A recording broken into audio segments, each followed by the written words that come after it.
ऐसी चीज नहीं होगा, लड़ाई होगी।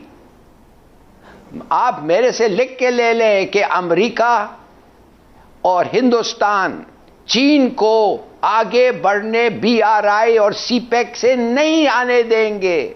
और बीआरआई और CPEC Afghanistan, central Asian republics और पाकिस्तान जरूरी है। कहता हूं कि फैक्ट्स क्या हैं? फैक्ट्स ये हैं, चाइना और रूस इकट्ठे हैं और इंडिया और अमेरिका इकट्ठे हैं और ये एरिया क्रूशल एरिया है और इस एरिया को वो स्टेबिलिटी नहीं चाहते।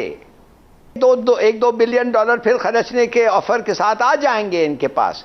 तो जब वो आ जाएंगे कि वो किस हद तक हिंदुस्तान के साथ वो करेंगे, उस हद तक जो गनी कर रहा था।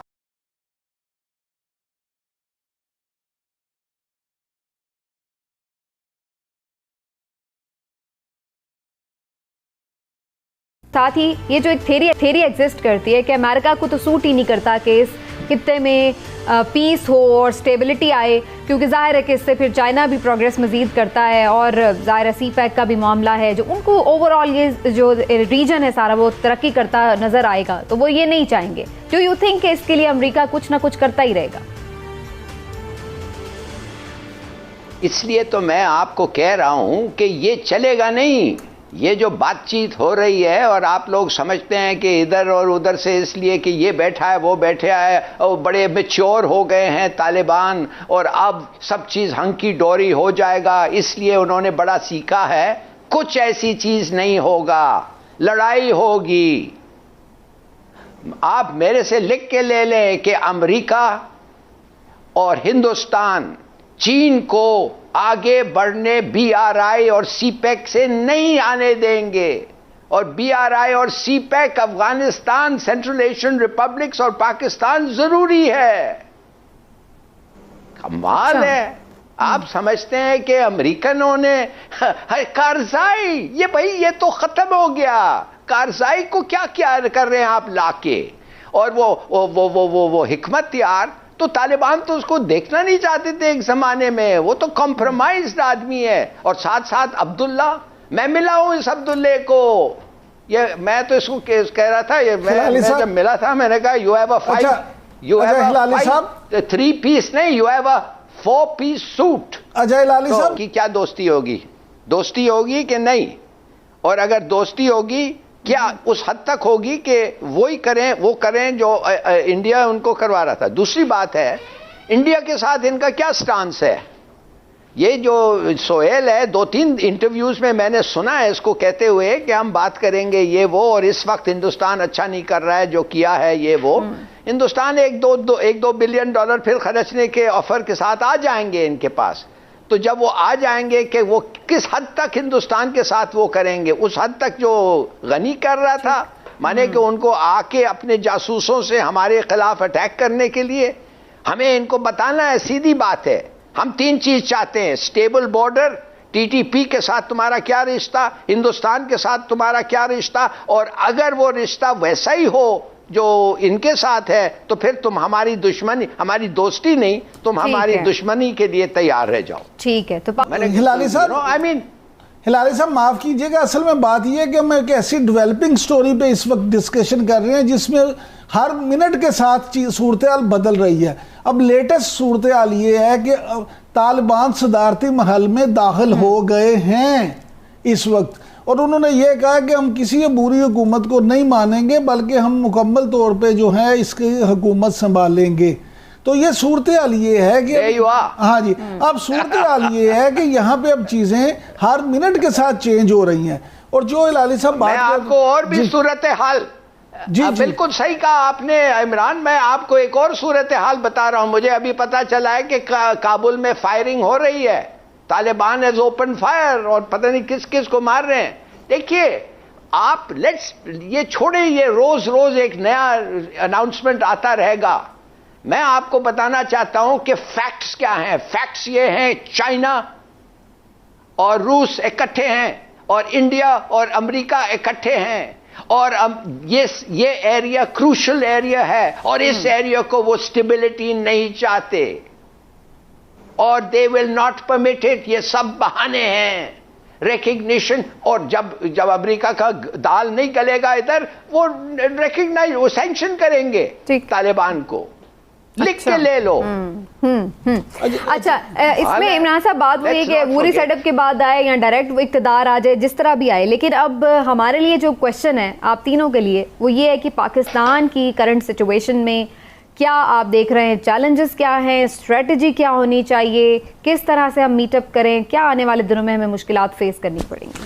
देखिए, मैं ज़ाती तौर पर यह समझता हूँ कि पाकिस्तान को इस मामले में जिस तरह से पहले पॉलिसी इन्होंने रखी थी कि हमारा कोई फेवरेट नहीं है, उसी तरह इन्हें जल्दबाजी में कोई फैसला नहीं करना चाहिए। लेकिन एक बात को ज़हन में रखें, अगर आप अफ़गानिस्तान की सूरत हाल देखें तो अफ़गानिस्तान में तकरीबन 42% पख्तून है, पश्तून जिनको कहा जाता है, जो तालिबान जिनके बुनियादी तौर पर नुमाइंदे समझे जाते हैं। 27% जो हैं वो ताजिक हैं, 9 से 10% उज़्बेक और 9 से 10% ही हज़ार हैं।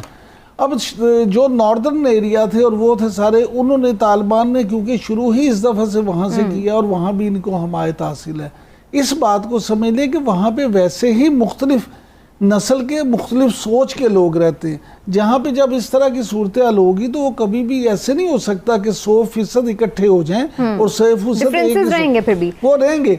लेकिन पाकिस्तान को उन डिफरेंसेस में नहीं पड़ना।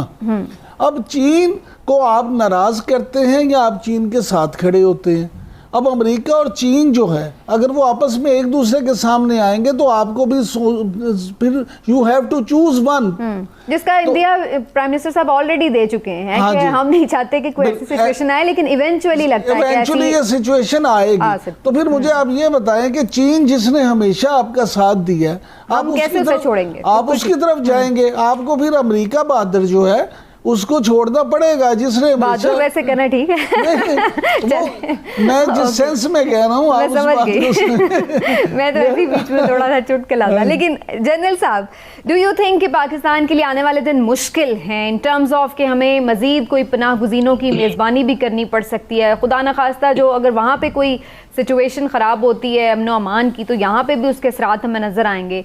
व्हाट आर द चैलेंजेस और पाकिस्तान की स्ट्रेटजी क्या होनी चाहिए? देखिए, पाकिस्तान के चैलेंजेस तो बढ़ रहे हैं।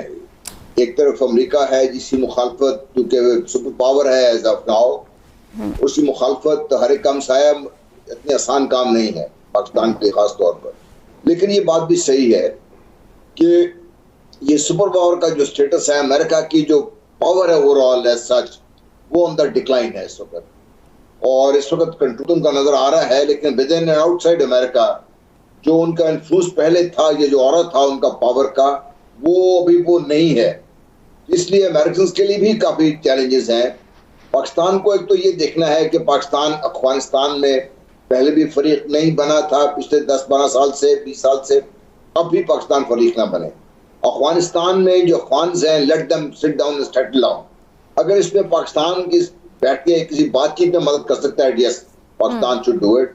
पाकिस्तान के साथ चीन भी है, रूस भी है सिलसिले में, और ईरान भी शायद पाकिस्तान के साथ खड़ा होगा कि मिलकर ये बैठ के बातचीत करें, क्योंकि अफगानिस्तान का अमन इन सब के लिए जरूरी है।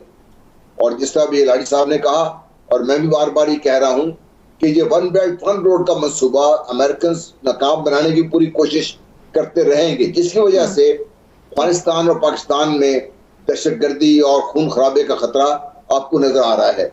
यही वो चीज है जिससे पाकिस्तान ने बचना है, और यही वो चीज है जिससे तालिबान ने भी बचना है। क्योंकि अगर अफगानिस्तान अनस्टेबल होता है और इसकी स्टेबिलिटी बढ़ेगी, कम नहीं होगी, फिर तो वो तालिबान भी कंट्रोल नहीं कर सकेंगे और कोई और ताकत भी नहीं आएगी, और ये परपेचुअल अनस्टेबल रीजन बन जाएगा, खून खराबा होता रहेगा। ये तालिबान के लिए भी बहुत नुकसानदेह है, सही है, और आम अफगान के लिए तो डेफिनेटली है ही है। इसलिए आपको लगता है कि ये सिचुएशन हमें खुदा न खास्ता फेस करनी पड़ सकती है आने वाले दिनों में? लेकिन जनरल साहब, में जरा हमारा टाइम थोड़ा सा रह गया, मैं चाह रही हूँ हिलाली साहब इस पे कमेंट कर दें। हिलाली साहब, पाकिस्तान की स्ट्रेटजी क्या होनी चाहिए? हमारी स्ट्रेटजी ये होनी चाहिए कि हमें पहले ये जो अफगान गवर्नमेंट जो बनेगा तालिबान का, हमें पहले उनसे पता करना है और अपनी असेसमेंट करना है कि ये टीटीपी के साथ इनकी क्या दोस्ती होगी कि